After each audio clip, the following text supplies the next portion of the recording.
You're tuned in to the Health After 30 podcast.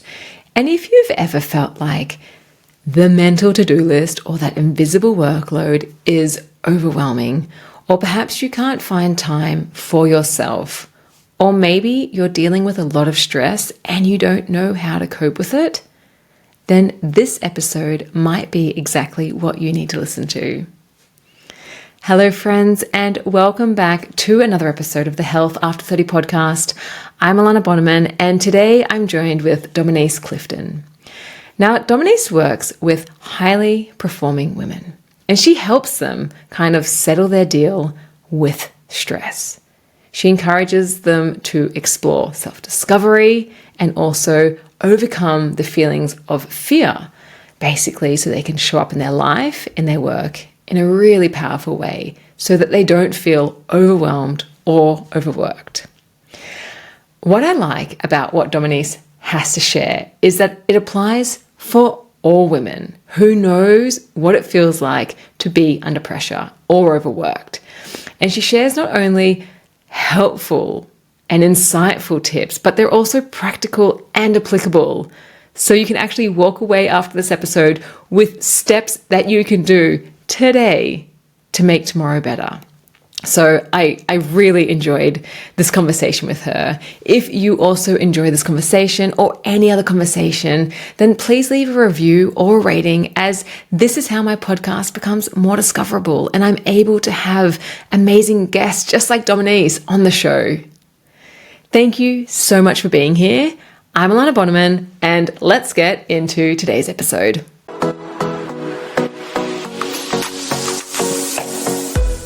Dominiece, thank you so much for being here with me today, for joining the Health After 30 podcast.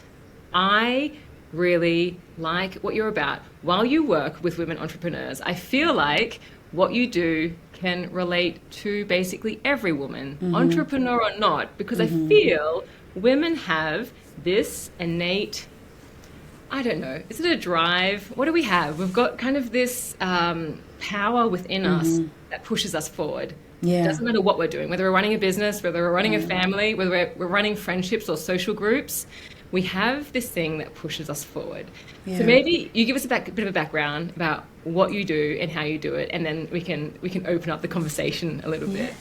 So first off, thank you for having me. I am truly honored after listening to your show and seeing some past guests to be amongst those. And so thank you for having me here. Super excited for the conversation.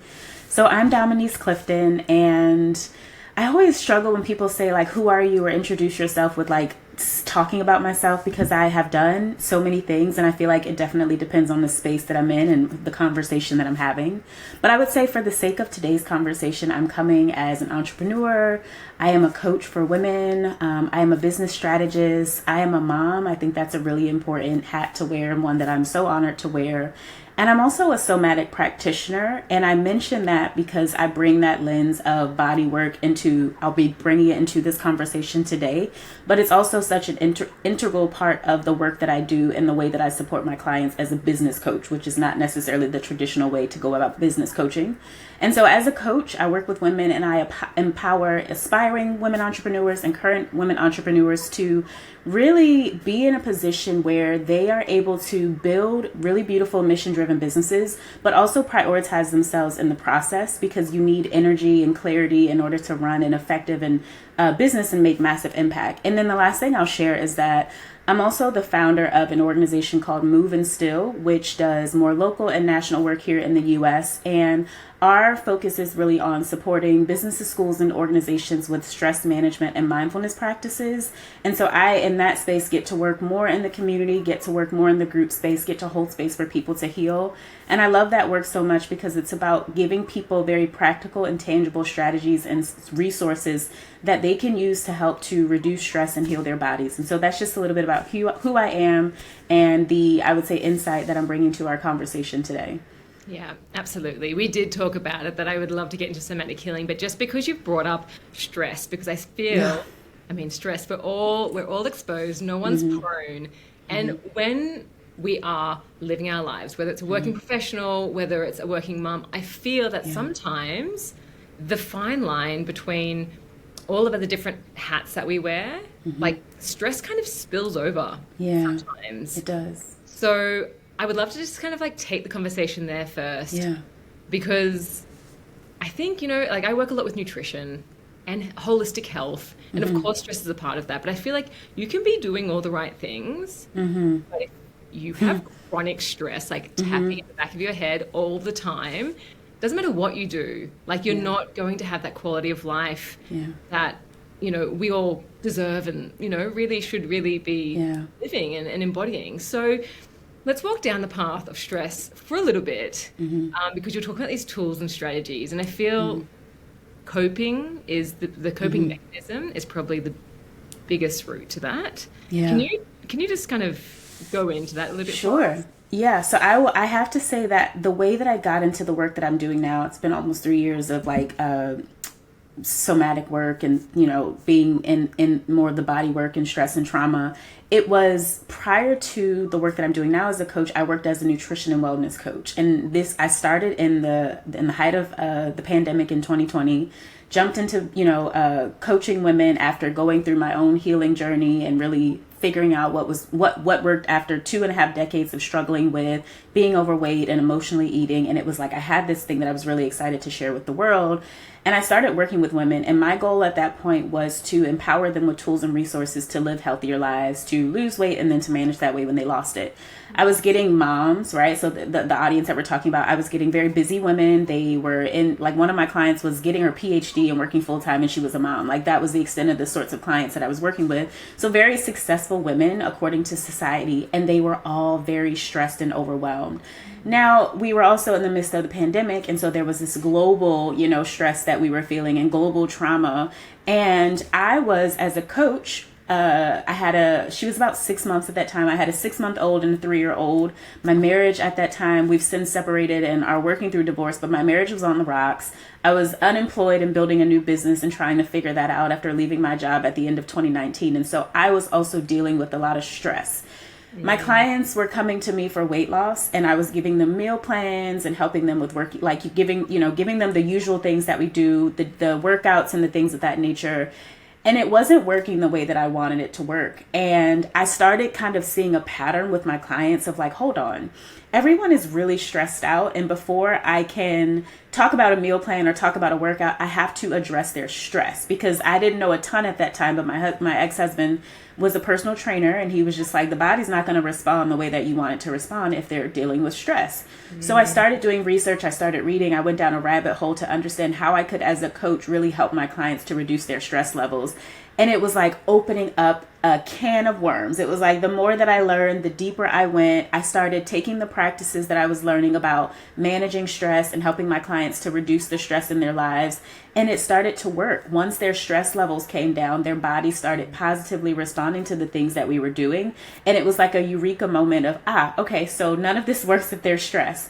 And I also started practicing those things for myself. And I started to see the way that they begin to transform my own life. In my business, I was a less stressed entrepreneur. In motherhood, I was a less stressed mom. And so I just share that context to say that, like you said, everything, how we do one thing is how we do everything. And if we are impacted in one way, it's a ripple effect in all of the other areas of our lives. And so it was by working with clients and seeing their stress levels and wanting to support them that I started to understand that stress is really like it's at the root of so many of our issues. And oftentimes we address the symptoms and we don't really go deep enough. And that's why I'm so passionate about this work, is because we really have to get to the root of our issues and heal our trauma, work through our stress to begin to see some change.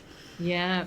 Yeah, totally. And actually, it's a really good point, because stress isn't stress is the root, but the trigger of the stress, if we're going back and like really looking at it with a fine lens, what's the trigger of the stress? And then of course it's how our body, or how we react to the stress, right? Yes. So it's like the chicken or the egg type thing.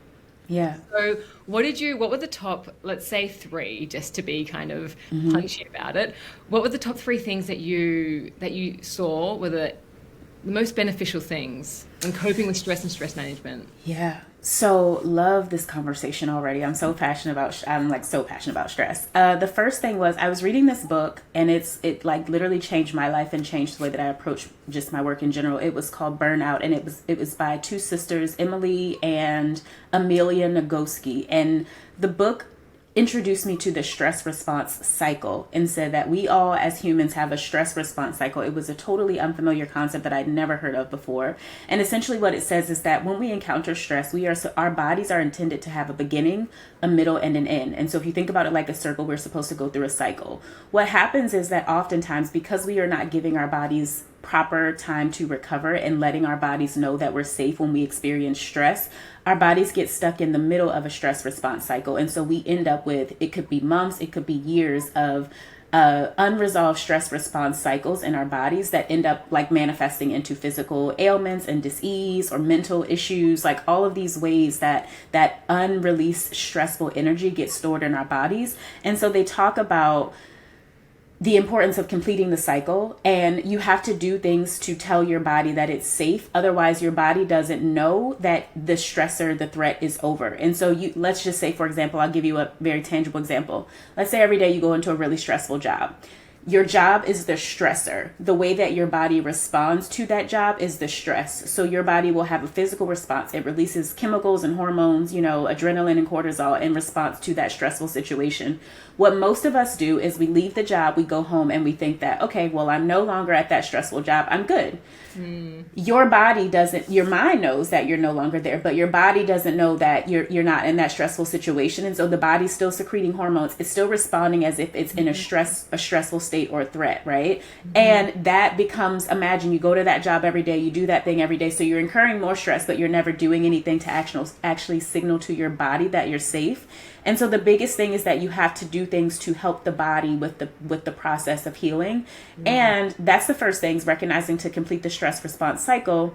The second biggest thing is recognizing that on some level, most of us are incurring stress every single day in our modern society, whether it's traffic, kids, partner, finances, all of the things that we have to deal with, social media. So we should be working to mitigate our stress every single day. What we typically do is you might have your weekend yoga class, or your, the weekend plans with your girlfriends to go to brunch, or like that one thing that you do maybe once a week. But they were teaching, and I've really seen for myself and others, that because we incur stress every single day, we have to be adamant about working to release that stress and completing those cycles every day. Now, that looks different from day to day. Some days it might just be a 5-minute breathwork practice, and then other days it might be yoga, depending on the time. But you have to get very creative about managing your stress consistently and figuring out what works for you in the midst of a busy schedule. And would you say, just from like your experience and also understanding it all, is it better to mitigate stress throughout the day, or is it better to get through a stressful day and then do a practice to then release or complete the cycle of that stressful day? Or is it kind of better like, oh, I've just had a really intense meeting, let me come and complete that cycle before the next thing comes up? Like, what is there one that's better, or I think so that's a great question. I would say that it really depends on your, like, the time that you have. So if you, let's just say, stepped out of a very stressful meeting, the example that you use, I would absolutely recommend like doing something in that moment to calm your body down. Otherwise, who you are showing up for the rest of the day is going to be a very stressed out, altered version of yourself. You're not going to be as productive. You're not going to be as focused. You're going to be tight and tense. You're probably going to be more irritable. And so just for the sake of like showing up and not being, an angry, irritable person, it's helpful to maybe take some deep breaths, take a moment for mindfulness. However, you might only have 3 minutes or 5 minutes, and then you have to jump into the next thing. And so you can do something small in that moment to really begin to bring your stress level down. And then when you get home or you have more time in your evening, you can do a longer practice of maybe a yoga session or a longer, guided breathwork session or something of that nature. And so I am a big proponent of small bite-sized things throughout the day, and then maybe making time when you have more time in the evening or more time in the morning to do something longer. I look at a daily stress management practice as a daily hit of the reset button. So when I wake up in the morning, my morning routine is almost like a reset from yesterday, right? If I just completely stepped into my day and I didn't do anything for myself today, I'm stepping into this day with all of the things that happened yesterday. And so one of the greatest things that I teach my clients and when I'm facilitating workshops is allow yourself to be curious and play around with what works for you, because every practice is not going to be practical at every moment of the day, but you always have a moment to take some deep breaths. You always have access to the breaths. Like you always have a moment to slow down for that. And then you find time outside of the busy day. Maybe it's the weekend yoga class or cooking in the evening. Like when you have more time in your day, you can do something a little bit longer to help your body complete that cycle. But, just using breath or just using something simple in the moment can be extremely helpful. Yeah. Absolutely. I really like that reset at the start and even the reset at the end. Yes, it could be either. The space for it. Just to kind of, not bring everything yesterday or the week or the month or the year or past 5 years with you. And then to also kind of meet yourself again in the evening to start. Yeah, I really, really like that. So I find this topic so interesting because it's something I've also started practicing myself recently. And I never thought I was a highly anxious person until I realized how anxious I was. And addressed and started to accept my, inner turbulence. And I've realized, I was also never an affirmation person. Like I would hear people like, and say this affirmation, and I would say it. And I was like, I feel like an idiot. Until I found something that's like resonated with me and actually calms me down. I realized, this going into the rest of your day feeling stressed, that nothing comes easy when you're in that heightened state of anxiety or stress. And that reminded to me that nothing, like all the things that I'm working for or desiring aren't going to come when I'm in a stressful state. And that instantly, just that reminder instantly calms the turbulence within me. And I've got just little things that I say which kind of just remind me to stay calm about it all, telling myself to calm down in a way. But it really helped me just to in those stressful moments to kind of, I guess, what you would identify as closing that circuit. Yeah. And the last thing I'll add here is that again, because we experience stress every day, I like to think about it as building a toy box of resources and tools that you can have. And so you get to allow yourself to play around and be curious and figure out what works for you. And so again, like we have our bodies have the sympathetic stress response, or the nervous system has the parasympathetic state and the sympathetic state. The sympathetic stress response state is we can actually get into a state of sympathetic dominance where we are literally walking around in a state of fight, flight, and freeze as almost like the way that we exist. And so many people don't realize that they are literally like walking around in a state of survival. And so that's why you might have like illnesses that you're constantly sick and you can't figure out why your nervous system has no time to recover, or you haven't been sleeping well, or your relationships are suffering. It's like if your body is in this fight, flight, freeze, like constantly, you end up in this state of sympathetic dominance. And so the goal is to stress is intended to be momentary, and then it's intended to keep us alive, to help us. Sometimes stress can be a good thing if you have a deadline or something that you need to get through for work. And so it's intended to be designed for like sporadic moments, but many of us are existing that way every single day.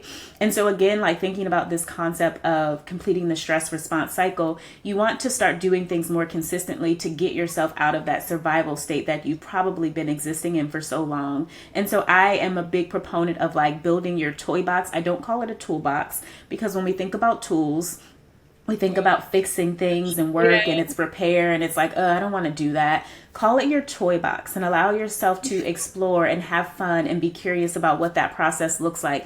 And then explore what feels good to you and what works for you. And over time, you'll notice that you have a ton of resources. You mentioned affirmations. I love mindfulness. And so breath work is a go-to for me, and meditation. And so you get to explore and be curious about what feels good to you. Like I also enjoy cooking. And so finding time to cook, not all the time, but when I have time, time, like finding time to cook. And so be creative about what it looks like to reduce your stress levels. It doesn't have to be just another chore, another thing on your to-do list. Like, allow yourself to feel good in that process as you work to complete those cycles. Yeah, make it fun. Yeah. Make it more of a, something that's enjoyable. I get to do this. Yeah. As opposed to I got to do this thing. Yeah. Exactly. And then it not only completes that cycle and mitigates or at least helps you manage with these coping mechanisms within, but it's actually like, oh, and it's fun and I'm doing something and you're getting something out of it. Yeah. Yeah, that's really beautiful. Thank you so much for sharing that. Thank you so much for being here today. I really, really enjoyed connecting with you. Yeah, it's super early here. I know that it's later, but I'm like, what a beautiful way to start my day. I feel so like full going into my day. So thank you. Yeah, thank you.